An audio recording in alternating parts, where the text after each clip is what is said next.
Ladies and gentlemen, what is up, and welcome to today's video guide, which is all about how to get 4-star champions in Marvel Contest of Champions. Because anytime I do a 4-star crystal opening video, I always get this one of the same comment, and it appears so much on the channel. It's like, seeing how do I farm 4-star champions? I can only get like 1 or maybe 2 a month. So I wanted to do a guide kind of bringing it back to the very basics, and maybe to some veteran players. Some of the stuff is going to be a little bit obvious, but it's going to be a complete overview of all the different ways in Marvel Contest of Champions which you can acquire 4-star shards, and also some personal advice on what I believe is worth farming. And also we're going to outline kind of like roughly in a month where the majority, if you want to be a really hardcore farmer, where the majority of your shards are going to come from, and also what to focus on.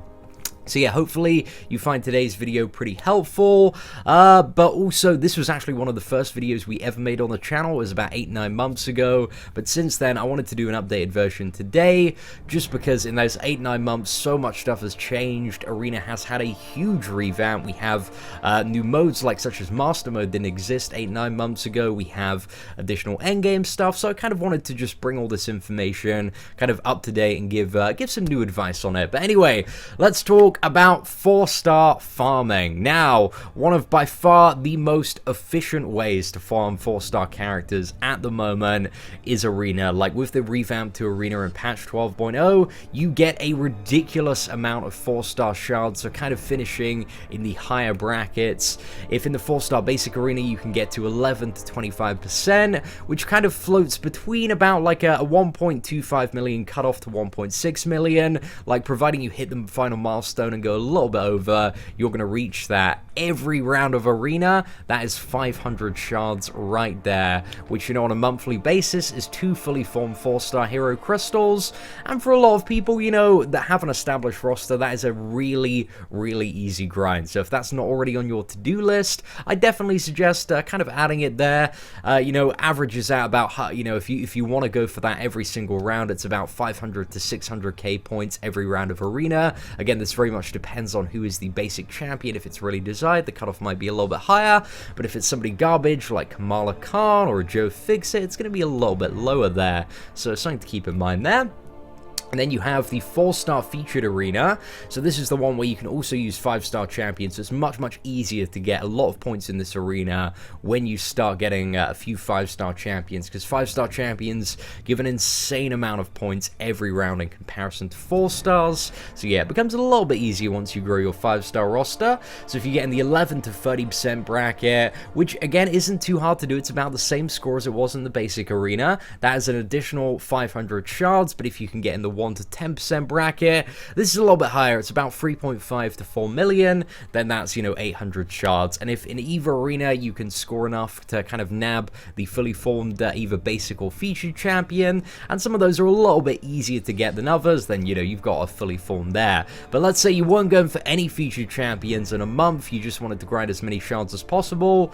So, you know, if you were to get into the featured top 1 to 10% and also the basic 11 to 25%, that would be 9,600, so almost 5 crystals every single month, or, you know, 4 weeks. So it's pretty valuable there. If you want a little bit more of a slack grind, you know, even getting into the kind of 11 to 25% and 11 to 30% bracket in both arenas is going to net you 4 crystals every month, so that's pretty damn good. And if you can only make the grind for the basic, that's still like 2 crystals every month. So arena, very valuable there.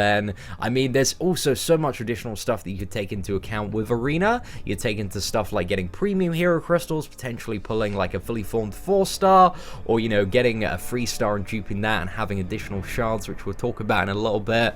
But again, it's not just the insane amount of shards, it's the units, it's the potential of fully formed 4-stars. So yeah, Arena does offer like just an insane amount of roster progression at the moment. So I know it's definitely not the most fun thing to do in the game, but if you unlock Suicide Masteries, it's going to be a little bit less of a pain in the ass when you want to grind it out. So yeah, that would be kind of my priority. You know, if you're looking to really expand and grow your roster, Arena is definitely the place for most people. to kind of have a look at what they're doing. So the next bullet point we have is Alliance War. Now, alliances are a huge part of your 4-star progression, but first up, let's talk about Alliance War. So if you're in tier 11 and above, for getting a win, it's going to be 266 4-star shards, and for the exploration in tier 1, it's a maximum of 168, but you know, most people, they're going to kind of average somewhere between around like 100, 120, so just saying, like, theoretically, on the time scale of about 4 weeks, let's say you're doing Alliance War matchups back to back, which is a little bit optimistic maybe, and you have a 50% win rate, so you win one, you lose one, which is about the average that everybody ends up on. So 50% win rate of, you know, 14 Alliance Wars, because it's a 2-day event, is going to be 7 wins, and then if you add that all together, plus the exploration, so you have 14 matches of exploration, and also 7 matches, you know, where you get win and get the bonus shards there. That's only still 3,542 shards, kind of on a monthly basis, and that's relatively optimistic in terms of, you know, you constantly playing Alliance War there, and there not being maintenance, because when there is maintenance, it does shut off for maybe a day or two. So yeah, Alliance War is still really, really good. It's going to give you, you know, almost 2 fully formed 4-star champions every month, providing that you're playing at a fairly competitive level. But again, when you look at what you can get in Arena, it's a little bit more juicy there, but Alliance does kind of tie into multiple things as well. You have the Alliance events, for example, so Summoner Advancement on a weekly basis. If you can get to the top, I believe it's like 5%, you get 500 a week. Any less than that, it's going to be a little bit less, scaling back to like 475, 450, all the way down to, I believe, 425, 400. So it's kind of always around that 500 mark, but our Alliance manages to smash it continually in Summer and Advancement, so that's pretty decent. And then you've also got the 3-day events, so the final milestone for those is going to be the 250 4-star shards. So those are the ones like completion, item use, perfect series, arena wins.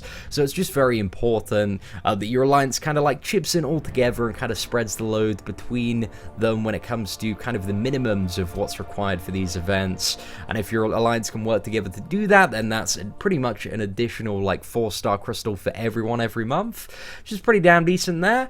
And then finally you have the Alliance Quest map completion. So this is just a really, really small additional bonus thing that comes up every time there's an Alliance Quest. If you can get to 5,000 points in that, you get 100 4-star shards, so it isn't really a huge amount, but you know, every little helps there. So from Alliance events, you can get 4,550 of these, kind of on a monthly basis, on average. So between that and War, you know, it's about 4 crystals every month are going to come from your Alliance there, if you are playing fairly actively at endgame.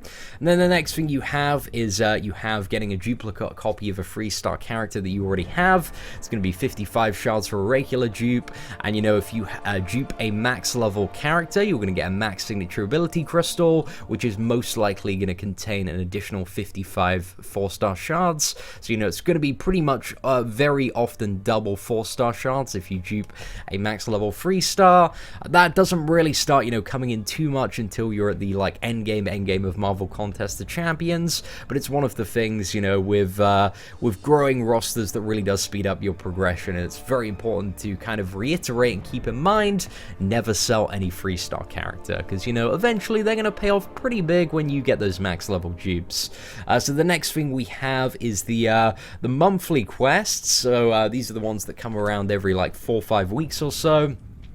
So if you're doing Heroic Exploration 100%, it's going to be 400 shards there, and for doing the monthly Master Exploration, it's going to be 1,000 shards. So, you know, that's quite a big chunk of a 4-star hero crystal comes from doing that monthly event as well, plus like a ton of additional like little bits and bobs from those events, so they are always worth doing 100% in both of terms of Heroic and Master. Now, I noted these down as well, because these are just first-time clears. You know, if you're kind of a newer or progressing player, and you want to get 4-star characters, some of them are fairly easy to grab. The Act 3 Exploration, you know, as soon as you kill Thanos in Act 3, your priority should just be going back and rinsing that 100% just to get fully formed there, because that's probably where a lot of people either get their first or second 4-star character from. And the next one, after you've done Act 3 Exploration, you should look at trying to rinse out Act 4 completion, so just doing Act 4, trying to take the easiest paths possible to clear it as quickly as you can, because there are some really decent rewards for just getting through Act 4 once. And then when you've done that, you know, for Act 4 exploration, it's significantly easier than it used to be. It's just a little bit long to do. But also something to bear in mind around like Act 4 exploration in terms of its difficulty as well is the Realm of Legends. And if you can make your way through the Realm of Legends, you just need to have a very particular setup for that. If you want all the info on Realm of Legends, we have a pretty damn good guide on the channel, so I'd suggest checking that out. But you'll get like a guaranteed 4-star Cyclops, Ronin, and Rhino. I don't know why I put double Ronin there, guys. Mistakes were made. But yeah, guaranteed 4-star Cyclops, Ronin, and Rhino for first time clear of Realm of Legends. And also, it's fairly new and pretty difficult, but not quite as difficult as Road to Labyrinth. But Act 5 has come out recently, and doing the first chapter, 100% in there will give you 2,000 4-star shards. And honestly, like, it isn't really that bad. The final chapter is the only one that I think is really difficult. But you know, still that isn't super challenging. After you've done all this other stuff, like it might be a little bit easy for you, but it depends how well you can play. And then finally we have Road to Labyrinth, which awards 1,850 shards for fully completing the final chapter. So that's pretty much another fully form that you can pick up there. So in terms of like, you know, the day-to-day, the weekly grind, a huge amount of what you should be focusing on is Arena and Alliance events. That is like the big kind of breadwinner in terms of farming 4-star characters. And I'm sure, you know, a few of the veteran players already extensively knew this, but I just wanted to kind of go over it for some of the newer players and people who are looking up how to farm 4-stars. And then finally, I wanted to talk about, you know, just additional stuff that pops up, because there are just monthly events and stuff that just occasionally like randomly rotates in and out, which give you an opportunity to get even more 4-star shards and characters. So the first one is locking calendars. We've seen a few of these toward the start of the year, especially around December. We had some really generous ones in terms of the amount of 4-star shards on offer. We had certain days where you get like 1,000 of them, so those are very rare, but always something to keep an eye out. Then you also have stuff like celebrity challenges. So these events that are quite difficult. They're around kind of the difficulty of like Road to the Labyrinth, kind of Act 5 stuff, but you'll have like Dave Bautista's challenge, Chloe's Warriors, Ming-Na's that we've had in the past, and completing these gives you enough shards to get a fully formed 4-star as well. And then you have additions to monthly events. So these are always so random and could just come in at any point with any monthly event, but stuff like Dimensional Rifts, for example. Dimensional Rifts around the Doctor Strange event, and also the Hood and Dormammu event earlier this year have awarded like an insane amount of 4-star shards and also fully formed 4-star crystals in kind of the normal, heroic, and master mode versions of them. And we've also had stuff like this going on at the moment, like Rocket's Workshop. So via the workshop, you can spend scrap if you really want to get a 4-star character. It's not really suggested that in Rocket's Workshop you spend scrap for that, but also via the Rocket's daily quest at the moment, you can get keys, and you can exchange 5 of those keys for 150 4-star shards. So that's, you know, it's not quite as efficient, in my opinion, as grinding Arena if you haven't already hit those milestones, but it's something occasional that pops up. And finally, the final thing I wanted to mention was this deal that's come around a few times now this year. It's like 4,000 shards for $28. So it's basically 2 fully formed 4-stars for $28. In terms of the deals in the spectrum of the game, it is one of the better deals to kind of look out for as a progressing player. But in the current state of the game, as of right now, which is kind of the end of May, Kabam haven't been doing super great at the moment, so maybe you don't want to chuck them your money, but hopefully, you know, like if you're watching this in a month's time, everything is fixed, and maybe that's going to be a pretty good deal to scoop up. But yeah, that's probably one of the best deals to snag up if you're a progressing player there. So yeah, ladies and gentlemen, again, there are some occasionally like random stuff that appears and additional ways to get 4-stars, but this is pretty much the staple of farming 4-star characters. It's Arena, it's Alliance events, but I wanted to do a kind of nice video breaking it down and giving kind of a little bit of personal advice on the way. So ladies and gentlemen, if you did enjoy watching today's video, feel free to smash that like button. That would be greatly appreciated. Apart from that, thank you very much for watching, take care, and I hope that you have an absolutely fantastic day.